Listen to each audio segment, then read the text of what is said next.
भोर भई भज प्रभु नाम होगा तेरा कल्याण। भज रे भज रे।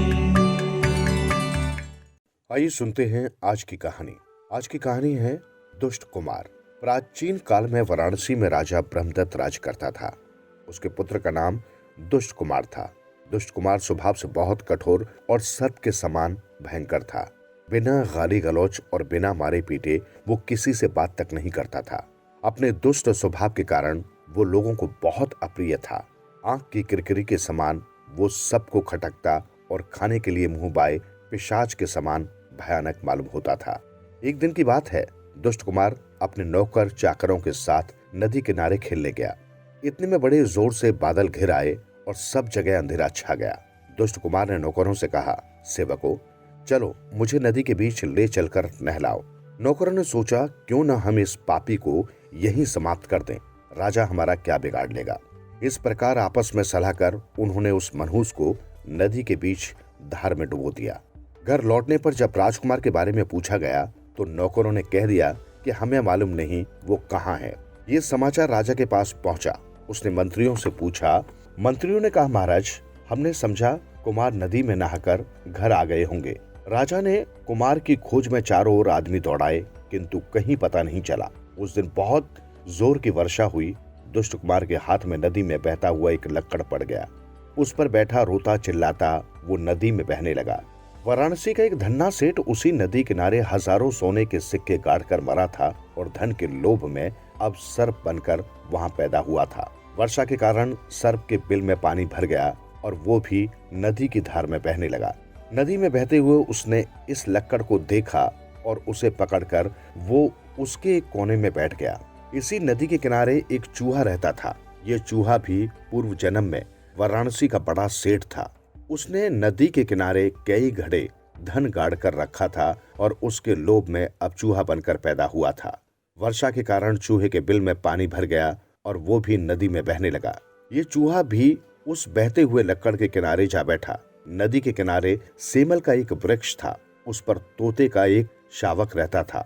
बाढ़ में सेमल की जड़ें उखड़ गई और वृक्ष गिर पड़ा। तोते का शावक वृक्ष पर से उड़कर न जा सका, वो भी नदी में बहने लगा। वो भी बहते हुए लक्कड़ के ऊपर जा बैठा। उस समय एक भिक्षु नदी के मोड़ पर अपनी पर्णशाला बनाकर रह रहा था। आधी रात को वो इधर उधर टहल रहा था। इतने में एकाएक किसी के रोने का शब्द सुनाई दिया। बाहर आकर देखा तो एक आदमी लक्कड़ पर बैठा नदी में बहा जा रहा है। भिक्षु ने सोचा, मेरे रहते हुए इसे अपने प्राणों से हाथ धोना पड़े, ये ठीक नहीं। अतएव नदी से निकालकर इसकी रक्षा करनी चाहिए। भिक्षु ने वहीं से चिल्लाकर कहा, डरो मत, और वो तेजी से पानी की धार को चीरता हुआ लक्कड़ के पास जा पहुंचा। लक्कड़ के सिरे को उसने जोर से पकड़ा और खींचकर नदी के किनारे ले आया। भिक्षु ने देखा कि लक्कड़ के ऊपर राजकुमार के अतिरिक्त एक सर्प, एक चूहा और एक तोता भी बैठे हुए हैं। उन्हें उठाकर वो अपनी कुटिया में ले आया। उसने आग जलाई और उनकी सेवा में लग गया। भोजन खिलाते समय भी भिक्षु ने सर्प आदि का ही अधिक ध्यान रखा। भिक्षु का यह आचरण राजकुमार को बहुत बुरा लगा। उसने सोचा, देखो इस पाखंडी को, मुझ जैसे राजकुमार का ध्यान न कर ये पहले इनकी सेवा करता है। कुछ समय बाद चारों स्वस्थ हो गए तो उन्होंने अपने घर जाने की इच्छा प्रकट की। सबसे पहले सर्प ने उठकर भिक्षु को नमस्कार कर कहा, भाई, आपने मेरा महान उपकार किया है। मैं आपका बहुत कृतज्ञ हूँ। आप मुझे दरिद्र न समझें। नदी के किनारे मेरा बड़ा खजाना गड़ा हुआ है। आपको यदि कभी धन की आवश्यकता हो तो आप उस स्थान पर जाकर दीर्घ कहकर पुकारें, मैं आपकी सेवा में उपस्थित हो जाऊंगा। इसके बाद चूहे ने उठकर कहा, भाई, आप नदी के किनारे उंदूर कहकर आवाज लगाएं, मैं शीघ्र ही आपकी सेवा में उपस्थित होऊंगा। तोते ने भी कृतज्ञता जताते हुए कहा, तपस्विन, मेरे पास धन नहीं तो क्या, मैं आपको जितने चाहिए दान दे सकता हूँ। कृपया आप मेरे घोंसले के पास जाकर सुबह कहकर मुझे आवाज दे। मैं शीघ्र ही अपनी बिरादरी के लोगों से कहकर गाड़ियों धान मंगवाकर आपको दे सकूंगा।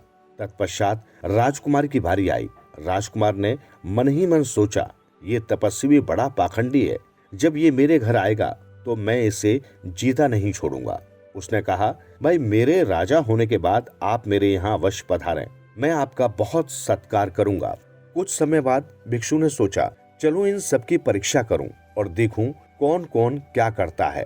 सबसे पहले भिक्षु सांप के बिल के पास पहुंचा। आवाज सुनते ही सांप तुरंत बिल से निकल कर आया और कहने लगा, महाराज मेरा सब धन स्वीकार कर कृतार्थ करें।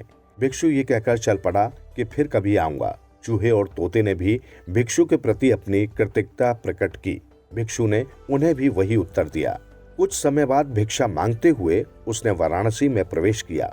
उस समय राजा अपने हाथी पर बैठकर बहुत से नौकर चाकरों के साथ नगर की प्रदक्षिणा कर रहा था। भिक्षु को दूर से आते हुए देखकर उसने सोचा, ये वही पाखंडी है जो मेरे घर मुफ्त में रहने और खाने के लिए आ रहा है। अतएव इसके कुछ मांगने के पहले ही इसका सिर कटवा देना चाहिए। राजा ने कर्मचारियों को संकेत करते हुए कहा, देखो ये पाखंडी मुझसे कुछ मांगने आ रहा है। इस मनहूस को मेरे पास न आने दो। इसे पकड़कर इसके हाथ बांध लो और चौराहे पर पीटते हुए नगर के बाहर निकाल दो। इसके बाद सिर काटकर धड़ को सूली पर लटका दो। राजा की आज्ञा पाते ही कर्मचारियों ने भिक्षु को पकड़ लिया और मारने के लिए ले चले। भिक्षु सोचता हुआ जा रहा था, कुछ लोग ऐसे होते हैं जिनकी पानी से रक्षा करने की अपेक्षा लकड़ी के लट्ठे की रक्षा करना ही अच्छा है। जीवन सुधरेगा, प्राणी होगा तेरा उद्धार। मन के द्वार खुले